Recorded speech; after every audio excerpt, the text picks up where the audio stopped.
It seems to me to be a familial picture, as if this young, tubby steam tug is the new generation, which is guiding some Miss Havisham-like ghost of the past. He called the painting My Old Darling. So he knew somehow this was the one that made people happy, because it did actually make them feel good about the fact they weren't just relying and leaning on wonderful memories of faded glory. The faded glory was being pulled on by an equally tough, glorious, solid, black, energised future.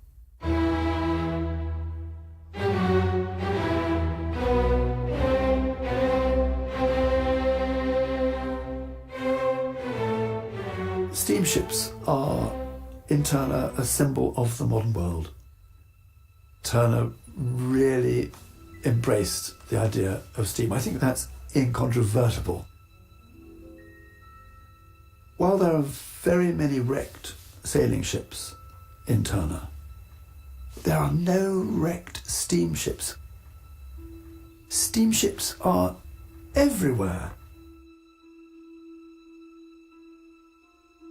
Turner's sketchbooks are really quite extraordinary. He kept them all his life. He often kept several of them in his pocket at the same time.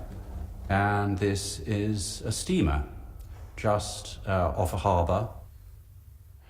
And quite typically, Turner's added a couple of little colour notes for himself, just to remind himself of the effect. So where the smoke is fading away, he marks G for grey. And of course, it's not a composition, it's just a very quick record of something seen, and these sketchbooks are full of little memoranda like that. Turner was absolutely a chronicler of his times. He was interested in everything that was going on around him. And of course, this was what made him such a wonderful portrayer of the Britain of his day. In the 1820s, international steam travel arrived, and Turner was one of the first to record it. In Dover, a steamer chugs merrily out to sea while oarsmen puff and pant in the foreground. Steamboats were soon a regular sight around the coast of Britain. It must have been a great relief to get on a modern steamer instead of the old heaving hoys that used to make everybody horrendously seasick and took hours and hours to get there. It would have been a very exciting thing.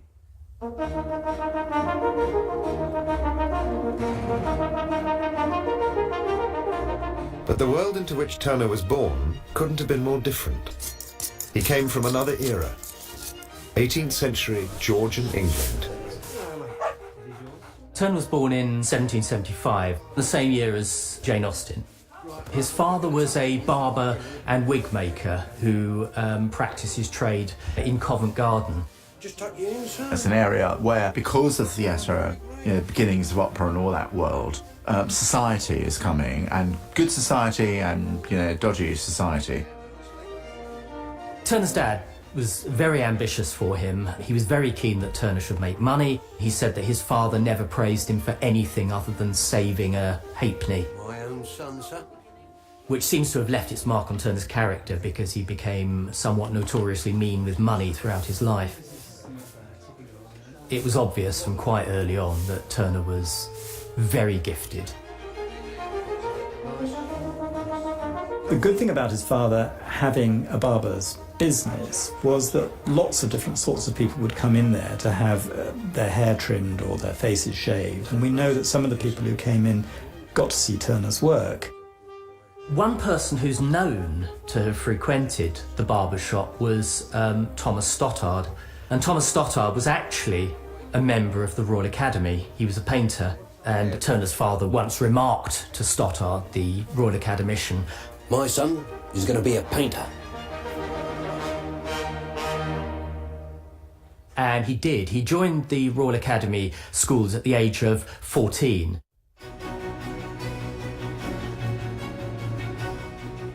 Joshua Reynolds, the first president of the Royal Academy, was in charge, and Turner absolutely revered Reynolds.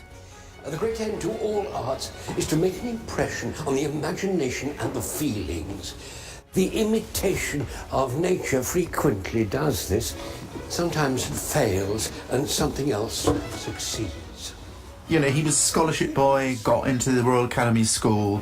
He's sort of upwardly mobile through his wits, and you could, at that time, be such a person. And then he's on his way. The Academy in those days wasn't what we think of an art school being now. You weren't taught to paint at all. It was a drawing school. And you were very much on your own in a way. I wish you to be persuaded that success in your art depends almost entirely on your own industry. And that industry I principally recommend is not the industry of the hands, but of the mind. He taught himself to paint in oils, and at the age of 21 in 1796 he exhibited his first oil painting at the Royal Academy, and it was called Fisherman at Sea. It was an absolutely virtuoso piece of painting.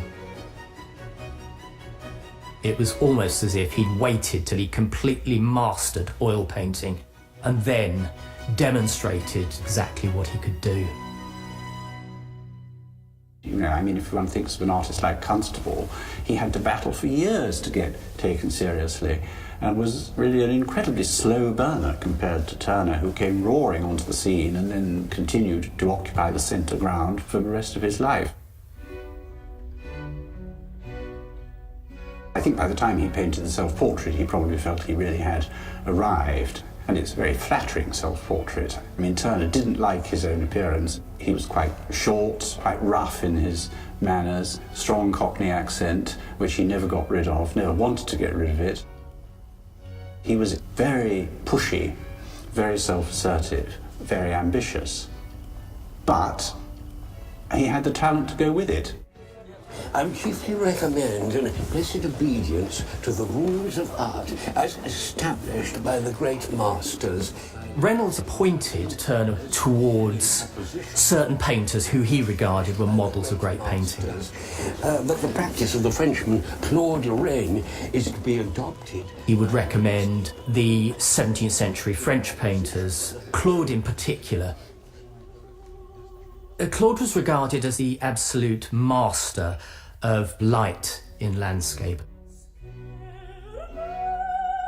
Claude painted classical scenes of gods and nymphs frolicking in nature. Ironically, it would be Claude, a painter of a mythical past, who would inspire Turner to paint the industrial Britain of the 19th century. Turner certainly loved Claude's paintings. And there's a famous story of him as a young man going to a collector's house and seeing paintings by Claude and bursting into tears. He said, "I shall never paint like that." But of course, as time went by, he did paint like that. He started to think about how he could apply the lessons of Claude's art to something appropriate to his own age.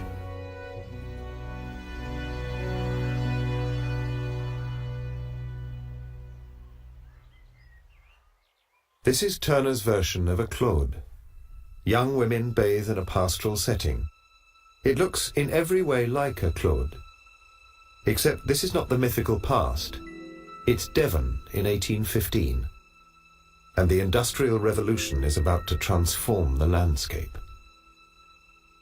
If you look very, very carefully, you'll see an enormous water wheel. And this is the wheel for Gunnis Lake Old Mine, which was the biggest copper mine in the world at the time. So he paints this picture of the most Claudian scene he can find in England, as though he were a modern Claude. But unlike Claude, he includes in the middle of it a scene of modern industries.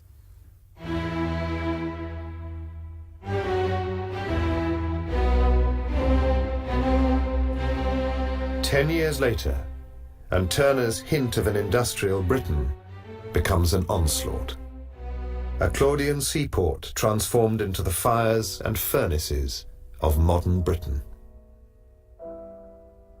It's the most resolutely industrial scene of coal being loaded on board a ship to be taken from Northumbrian coalfields to the rest of Britain.